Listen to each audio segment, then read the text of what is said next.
Let me look. No, not gonna happen. So close. Welcome to today's episode of Field Trips, where I take you along with me to explore California agriculture. Today I'm going to show you how one pint of beer kicks off a full circle journey from brewery to ranch to restaurant.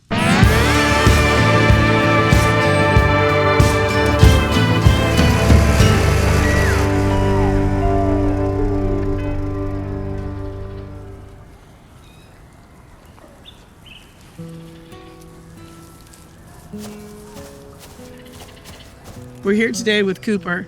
You step out of the picture, Neil. We are out here in the Montezuma Hills in Bird's Landing, California, right outside of Rio Vista. And today I'm with Neil Anderson, who is a sixth generation farmer rancher out here. Sixth on my mom's side, fifth on my dad's. All right, so he's got deep roots out here. And here we have Cooper, who's going to be our next generation. And he's going to tell us a little bit about his cow-calf operation. We're going to see this full circle of a beginning to end with the cows. Is there a reason you chose to do cow-calf over another option in the industry? It's just what works well out here. They don't gain as well on grass if you're just doing steers. Okay. So I'd rather, if I was to do raising steers, I'd rather have it on irrigated pasture or grain options. Can you kind of explain like what a calendar year would look like? With calving usually in September, October, and we'll calve for about 3 months. Then we'll put the bulls in mid-November, and then we'll start selling the calves once the grass turns brown because they aren't gaining the weight that they should. About how many months old are the calves when they leave here? 10 months old? 10 months old. And then 9 to 10 months old. Okay, so 9 to 10 months old, they head to your customers. You also partner with R&W Beef. So what is the process for you for selling those calves and getting them to the next rancher, which you do have someone that you sell that's really local, so let's kind of focus on him. So I've got 2 local people I sell to. The first one is Gabe Detar. They have irrigated pasture and just take them until they're ready for the next step after him. Mm-hmm. The second spot is R&W Livestock. Aaron raises them until they're ready to be harvested for half staffs. So when we meet with Aaron, who buys a lot of your calves, he's kind of a little bit more of a special, like a niche situation, because he goes out and finds grain instead of being on the irrigated pasture, which is what you're used to seeing, right? Yeah. It's kind of he's got a niche market. Yeah, a niche market. And then that's able, does it feel like satisfying to know that his meat then is going to local customers? Very satisfying. It's really nice to be able to go to town and get a burger that originated on our ranch. Yeah, that's really cool. Do you tell a lot of people that, like that your meat is ending there? I do. And I mean, it's Rio Vista is actually growing. It's like, it is a small town, but it's getting quite big. So it's nice to be able to tell people that they can go there and they know they're getting something that was raised just down the road. Yeah. So we just met with Neil, and now we are going to head over to R&W Livestock to see the next stage in this full circle. We are at Circle R Ranch with R&W Livestock. I'm here with Aaron, and he is going to tell us some of his incredible story about how we go from brewery to ranch to restaurant. We're going to get to see the full circle. So do you want to tell me a little bit about your history and how you got started in this business? Our business history is short.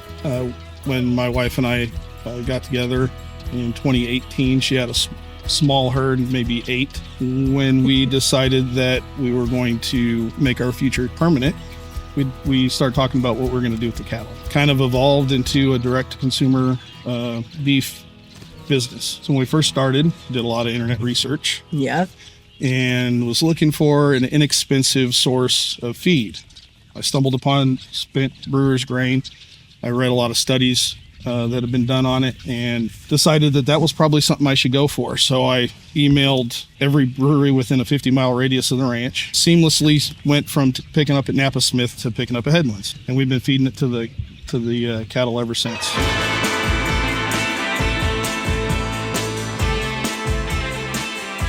We're at Headlands Brewing Co.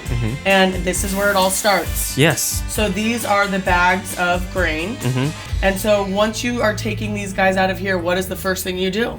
So we need to mill them in. So, Okay. you know, you have your cereal grain or barley that we want to crush into to turn the starch into sugar. That sugar turns into alcohol when you add yeast and water. So Okay. what I first do is I have an example of a bag here. Okay. Each one of these bags is about 25 kilos or 55 pounds. So cereal grains kind of look like this. Okay. So you can see it has a husk on there. Yep. And it's kiln. So depending on what kind of beer and style we are, some are lighter, some are darker. This is just base malt, so pretty much all of my starch that's going to turn into sugar comes from this malt. Okay. So in order to extract the starch and turn it into sugar, I need to crush it. This is the grain machine, our mill. So pretty much all of our grain will go into this mill. It'll get crushed and get sent up to our auger. Okay, so from right up here it goes up. Yeah. So currently we still have a little bit of water in the mash. As you can see right here, this is called our limo. So this is how much water is actually still left in there. I know it looked pretty dry at the very top, but as you can see, there's still quite a bit of water. It's probably like close to a hectoliter and a half of water in there, which is still quite a bit. And then this is how we get rid of it. Just open this valve, starts flowing very quick, very smooth. And then we just let it drain for probably like 10 to 15 minutes. Right after that, I'm gonna open up this bad boy right here and you're gonna see it all come out. So Depending on what brew we're doing, we can get at least 3 bins a day. A day? Or a brew, yeah. So, Okay, and you could use up to 6 a week right now. Yeah, or more. Or after. Yeah. I don't, when I have an overabundance of it, I know that the steers that we're raising for beef are going to finish it. Then I'll slide it over to my cow-calf herd, Okay. and I'll also slide it over to my goat herd. They all benefit from it. That's awesome. Yeah, so on a good week, I get you like 10 bins. So yeah, which is a good day. There you go. So you can see the spent grain. It's nice and milled from earlier. Kind of see the husk open up. That allows us to get all that sugary goodness out of there once we rinse it.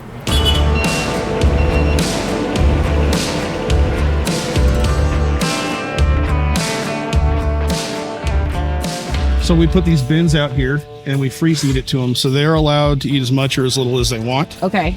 And they're pretty good about it. When they get tired of eating it, then they'll go to eating green grass. And then once a week, I'll use the round feeder over there and put a bunch of hay over there for them, so they get a little bit of dry matter with the wet grain and the green grass. So they have a nice variety. They have a nice and they're free to pick whatever they want. Right, and they're pretty good about it. I mean, the nice thing is that the sugar content is low, so they won't disrupt or ruin their rumen by taking on too much sugar. Yeah. But everything else in that is beneficial to them. So Berge Grain is high in digestible fiber, high in protein. It does have some fats in it, and it's got a lot of vitamins and minerals and some amino acids in it that are really beneficial to the cows. The digestible fiber really aids in their overall rumen operation. And because it's so digestible, it allows for greater weight gain. It has a lot of effects on their gut microbiome. The protein that's found in it, a large percentage of that protein is what's called bypass protein. So instead of being broken down in the rumen, it goes straight to the small intestines where it's absorbed, which is really good for them. There's an amino acid in this grain called lysine, and lysine is not produced in the body. Okay. Lysine's only gathered from feed sources, and it boosts their immune system, and it's essential for muscle repair and muscle growth. Okay. And there's a myriad of other things that are in this that are really good for them. You grew up in California. You've been in California your whole life, right? What do you wish people outside of California knew about us farmers and ranchers? Well, this helps, right? When people think about California, they think about Southern California. They think about the highly populated cities. They don't really give a whole lot of mind to the fact that we have a large agricultural part of our state. Yeah. And it's the weather's great for it.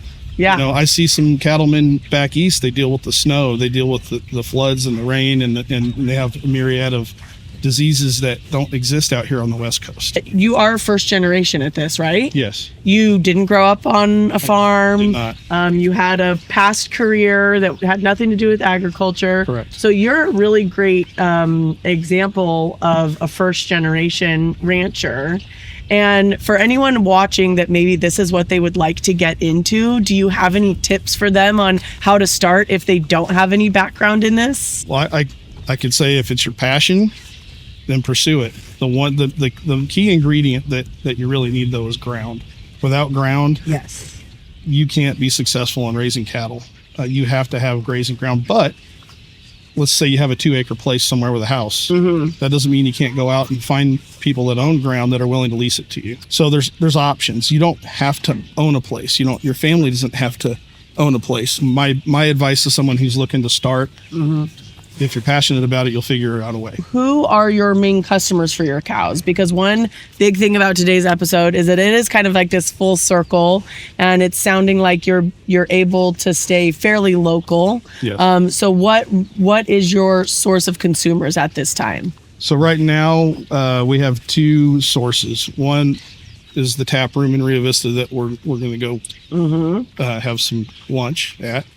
But local folks, local customers, and the way we do that is they'll tell me whether or not they want a quarter, a half, or a whole. Then they'll put a deposit down on a live animal, so they own interest in the live animal. And I have a ranch butcher come out and do the kill, transport it in a cold box to a custom exempt butcher shop, and then the butcher shop works with the customer on how they want it cut. Oh, okay. So once that kill takes place, we get paid for the beef, and then it's between the butcher and the customer. Okay.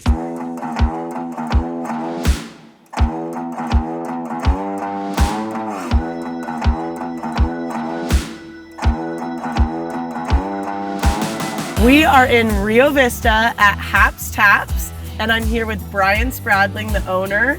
And this is going to kind of complete our full circle of everything we've seen today, because the cows that we saw out in the field come right here for us to enjoy as a burger. That's right. Which we're going to be seeing shortly because I'm starving. Yeah. So what made you want to open up Haps Taps? Because this is a fairly new restaurant. Yeah, so actually I'm a co-owner with my partner Warren Gomes Jr. My whole life I've heard someday this downtown, someday the waterfront is something's gonna happen. And so I was like, oh, that someday is gonna happen in my lifetime. It's always been a passion of mine to see our downtown revitalized. I've seen 40 years of regression of our downtown and, just things closing up. So it was a matter of like, what can we do to build a place out that'll draw community together, make a place for young families to come down to and enjoy with their families and their kids.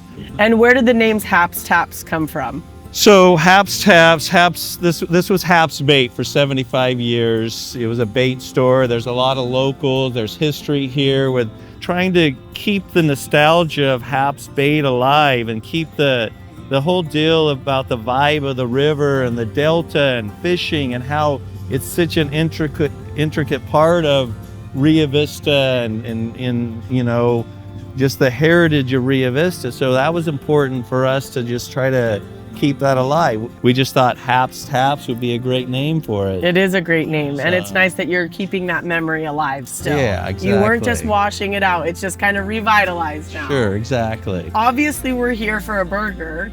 So how did that come to be, your partnership with local beef, and what does that mean to you having that here? Well, I think the whole, the movement of farm to fork and people wanting to know where their food is sourced from. We went through the last couple of decades of like, who knows where our food comes from, and we consume it and we don't know. And I think now we're in a point where people are starting to be curious, like, where's my food coming from? How is it sourced? One of the main agriculture products that's raised right here in Solano County and in this region and in Rio Vista and the Montezuma Hills is cattle, So I thought, like, why can't we locally source our beef? Knowing that your beef is locally sourced from a local ranching family that's been here from generations and then fed by Aaron and the grain from Headlands, Brewery was just a great opportunity to put all that together and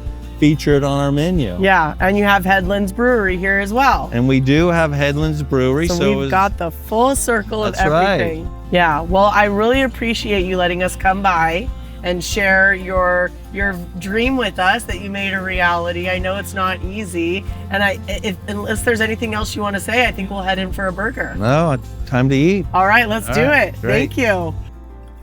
Thank you for watching today's episode of Field Trips, where we followed the full circle from brewery to ranch to restaurant. I hope you guys will check out R&W Livestock, and if you're ever in the Rio Vista area, please stop by Haps Taps. Until next time.